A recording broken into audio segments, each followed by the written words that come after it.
আসসালামু আলাইকুম, welcome back to my channel. আশা করি সবাই ভালো আছেন। শারমিন কিচেনে সবাইকে স্বাগতম। আবারও নতুন রেসিপি নিয়ে আপনাদের মাঝে শেয়ার করব। অনেকে রেস্টুরেন্ট থেকে চিকেন চাপ খেয়ে থাকেন।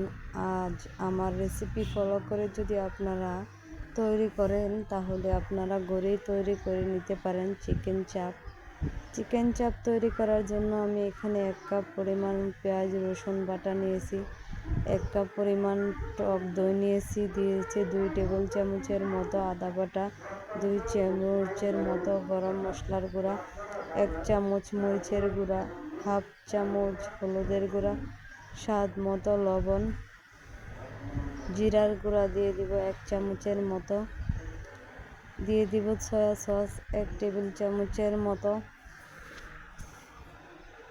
এখানে আমি গরম মশলার গুঁড়া দিয়ে দিব 1 চামচ, আর গরম মশলা, এলাচ, দারচিনি, কালো এলাচ, গোলমরিচ সব কিছু একসাথে আমি বেটে নিয়েছি 2 চামচের মতো। এবার হাত দিয়ে সবগুলো মশলা আমি মেখে নেব। এখানে আমার সবগুলো মশলা হাত দিয়ে ভালো করে মাখানো হয়ে গেছে। এখানে আমি এখন দিয়ে দিব চিকেন। আগে থেকে আমি চিকেন কেটে ধুয়ে পরিষ্কার করে নিয়েছি। আপনারা আপনাদের স্লাইস করে যে কোনো স্লাইস করে কেটে নিতে পারেন চিকেনগুলো। এখানে আমি কিউব করে কেটে নিয়েছি চিকেনগুলো সবগুলো আমি এখন মশলার সাথে ভালো করে ম্যারিনেট করে রেখে দিব আধা ঘন্টার জন্য। আধা ঘন্টার ভিতরে আপনারা যদি মশলাটা ভিতর পর্যন্ত যাবে তখন খেতে অনেকটাই দুর্দান্ত হবে। অনেক সময় চেষ্টা করবেন, হাতে সময় থাকলে আধা ঘন্টা রাখার জন্য, যদি টাইম না থাকে তাহলে 10 মিনিটের জন্য রেখে দিতে পারেন। আধা ঘন্টা পর দেখুন আমার মশলাটা খেয়ে অনেকটাই পানি ছেড়ে দিয়েছে মাংস থেকে। এখন আমি একটি ফ্রাই প্যান বসিয়ে গরম করে নিব। ফ্রাই প্যানটা গরম হয়ে গেলে এখানে আমি দিয়ে দেব সামান্য পরিমাণ পানি। এখানে তেলের পরিমাণটা বেশি লাগবে না, চিকেন চাপ ভাজার জন্য সামান্য পরিমাণ তেলেই যথেষ্ট। এখানে আমি একে এক করে সবগুলো চিকেন চাপ দিয়ে দিব।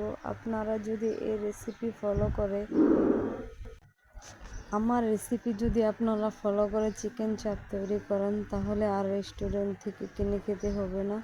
আপনারা ঘরেও তৈরি করে নিতে পারেন চিকেন চাপের সাথে নান রুটি। আমার চ্যানেলে চাইলে দেখে নিতে পারেন, নান রুটির রেসিপিও আমার চ্যানেলে আছে। আপনারা যদি চিকেন চাপ আমার মতো রেসিপিটা তৈরি করার পর অবশ্যই আমাকে কমেন্ট করে জানাবেন আপনাদের চিকেন চাপগুলো খেতে কেমন হয়েছে। আমার চিকেন চাপগুলো খেতে দুর্দান্ত হয়েছে, এতটাই মজাদার হয়েছে যা চিকেন চাপ খাওয়ার পর আর বাজার থেকে খাওয়ার কথা মনেও হবে না, এতটা লোভনীয় হয়েছে।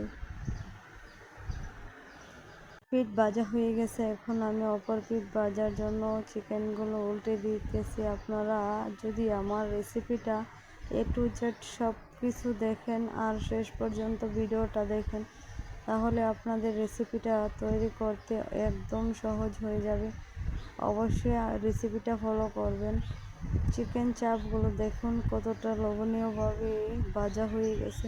আপনারা চাইলে আরও উপরও করে আরও কড়া করে ভাজা নিতে পারেন। এখানে আমি দেখুন কিভাবে ভেজে নিয়েছি, এতটুকুই যথেষ্ট। বেশি ভাজলে আপনারা মশলা পড়ে ভিতর পর্যন্ত শক্ত হয়ে যাবে, বেশি ভাজতে পারবেন না, তাহলে খেতে ভালো লাগবে না। এতটাই লোভনীয় হয়েছে যা চিকেন চাপ খাওয়ার পরে আর আমার দোকান থেকে বা রেস্টুরেন্ট থেকে খাওয়ার ইচ্ছেই হবে না। এ পর্যন্ত সবাই ভিডিওটা আমার শেষ পর্যন্ত দেখে সাবস্ক্রাইব করে বেল বাটনটি ক্লিক করে রাখবেন আবারও নতুন রেসিপি আপনাদের মাঝে শেয়ার করার পর, যাতে আপনারা নোটিফিকেশনে চলে যান। সবাই ভালো থাকবেন, সুস্থ থাকবেন। আল্লাহ হাফেজ।